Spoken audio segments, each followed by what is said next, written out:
welcome back to the Wandering Star Farmhouse. My name's Jeanette and I'm really happy you stopped by today.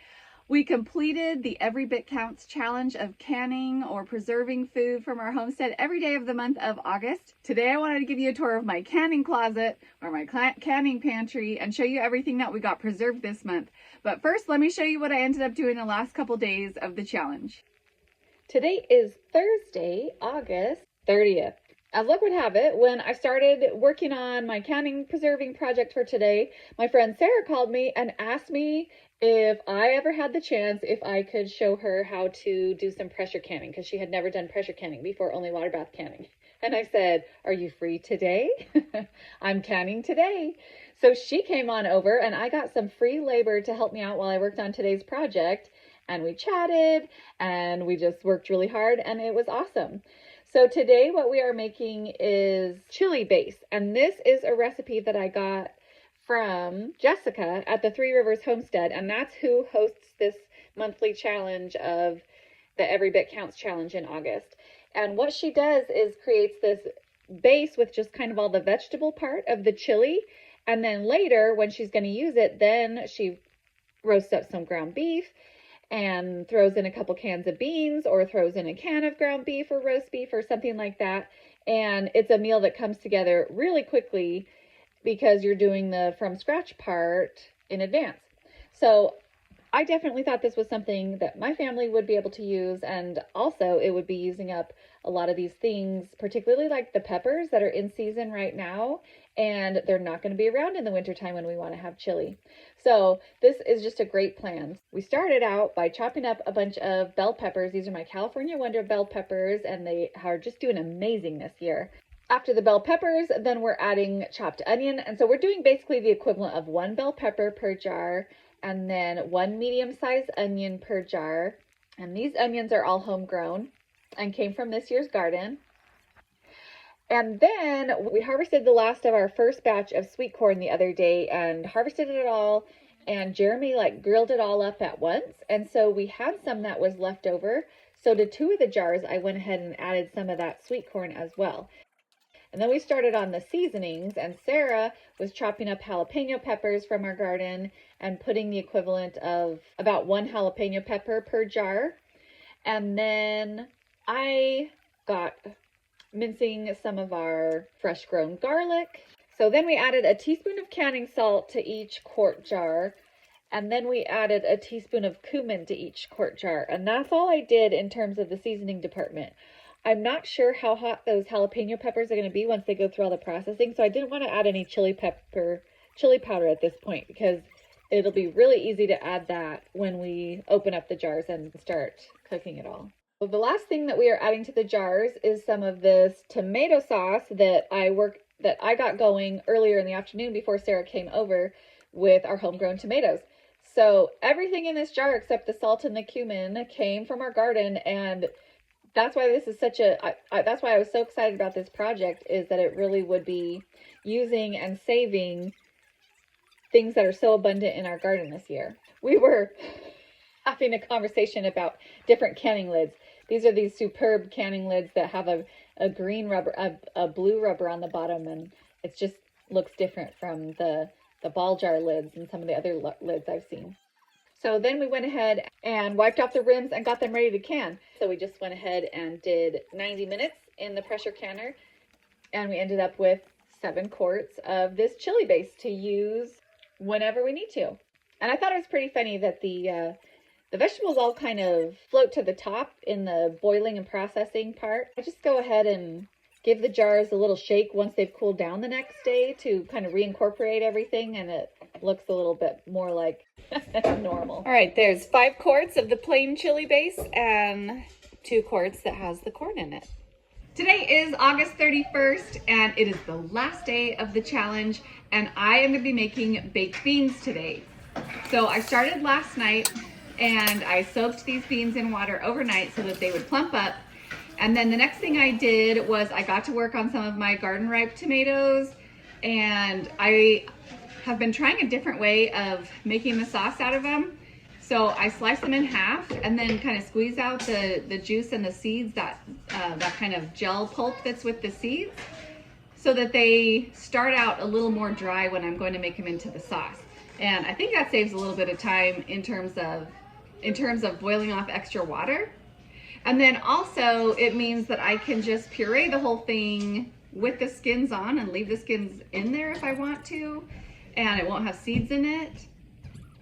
If I wanted to, I could still put it through the sieve to strain out the skins, but I don't think I'm going to do that today. So this is just one more way of using the garden tomatoes to create something that is going to be really great and convenient to have on the shelf that we can just pour out and heat up and use. So the next thing I need to do is drain out these beans that have been soaking overnight and put them in a little bit of fresh water and heat them up and bring them to a boil. Doing this overnight soak and draining off that soak water actually helps with some of the digestional issues that people have with eating beans, because it's these oligosaccharides that they ferment in your intestines and create excess gas. And so when we pre-soak them, some of those oligosaccharides are dissolved into that soak water, and draining it out helps there to be less total to upset your stomach. So that's why I choose to do the overnight soak first and not just dry can the beans like some people do. I am using the bean canning instructions that are on the website for the National Center for Home Preserving, but I'm kind of combining a couple of their recipes. They have a more tomato-based one and a more molasses-based one, but I want both those flavors in ours. So I'm starting by, the only thing I'm doing that they don't have is adding this chopped onion, and we're going to see how we like it. We might prefer to just add a little bit of onion powder in the future, but I have these homegrown onions, so I decided to chop this one up, and I minced it pretty fine. And then I'm scooping some of the hot beans out of the water. I heated those up in that water, and I'm scooping the beans out, and I'm filling each jar with 3 cups. And 3 cups is really all that you're going to need, but the canning jars have the cup measures on the side. You want the jars just 3/4 full. So if they're pint jars, it needs to be 1.5 cups. And then I'm going to add the other spices and flavoring. So the first thing I have is ground mustard. I'm using 1/4 teaspoon in each jar of ground mustard. And then I'm going to do a tablespoon of brown sugar in each of the jars. I'm using a tablespoon of apple cider vinegar in each of the jars, and a tablespoon of molasses in each of the jars. You can use any kind of molasses. Blackstrap molasses has a little bit of a stronger flavor and less sugar, so just whatever flavor you're going for. Then I am adding 1 teaspoon of canning salt to each of the jars. And then I am adding a 1/2 cup of that tomato sauce that I made to each jar.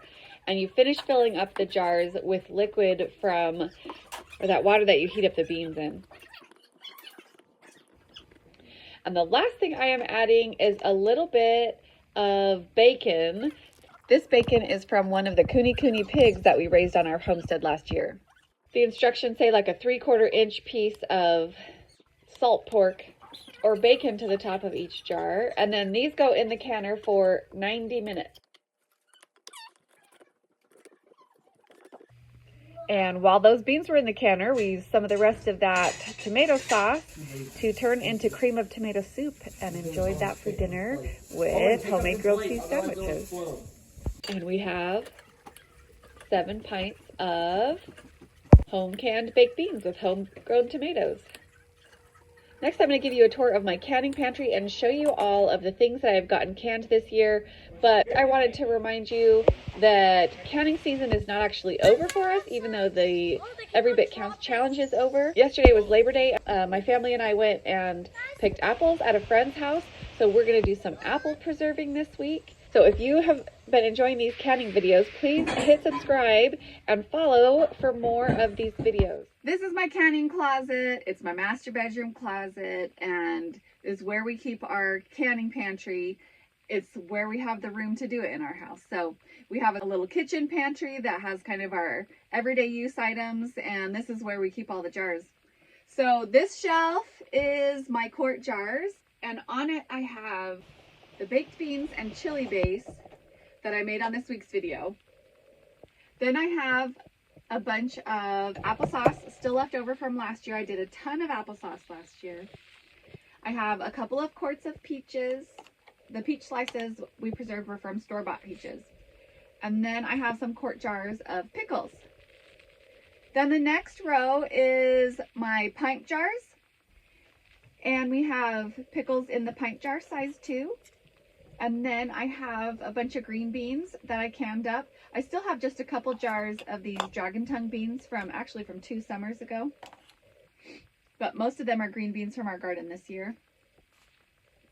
Then I have quite a bit of tomato sauce and a little bit of diced tomatoes. I haven't done any more diced tomatoes this year. I need to do some diced tomatoes this year. But mostly I find that the diced tomatoes break down so much. It's almost like it's almost like having tomato sauce anyway. So that's why I'm canning mostly just tomato sauce. Then I have some turkey stock that I made with one of our homestead raised turkey carcasses. Then I have a few pints of applesauce.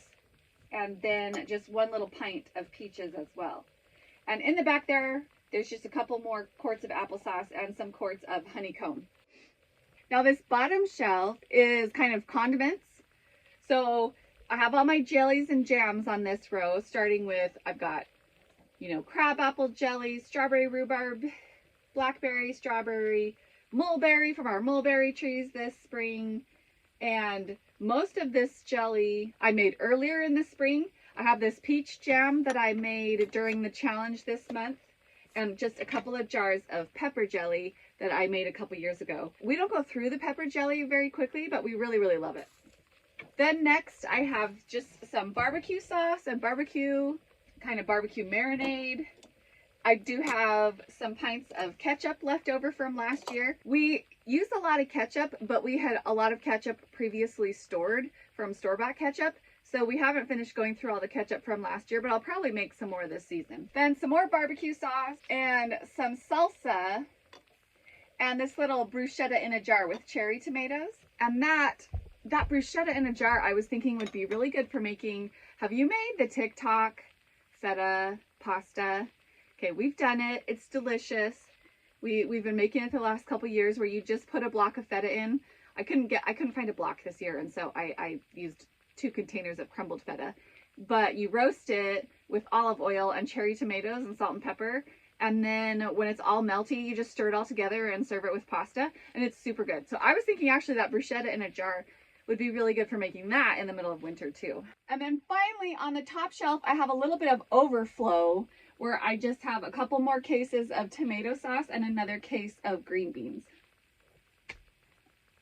And that is it for the canning closet. I do have freezer storage as well. We didn't do tons of freezer storage this year for the Every Bit Counts. I've got green beans in there and pumpkin puree in there and 1 pint of the turkey stock that didn't end up sealing. These shelves are supposed to be rated for 350 pounds per shelf, but I'm really just not trusting them. So I think this fall, one of my projects is going to be to build in some wooden canning shelves into this closet. So if that sounds interesting to you, hit that subscribe and come back for more videos.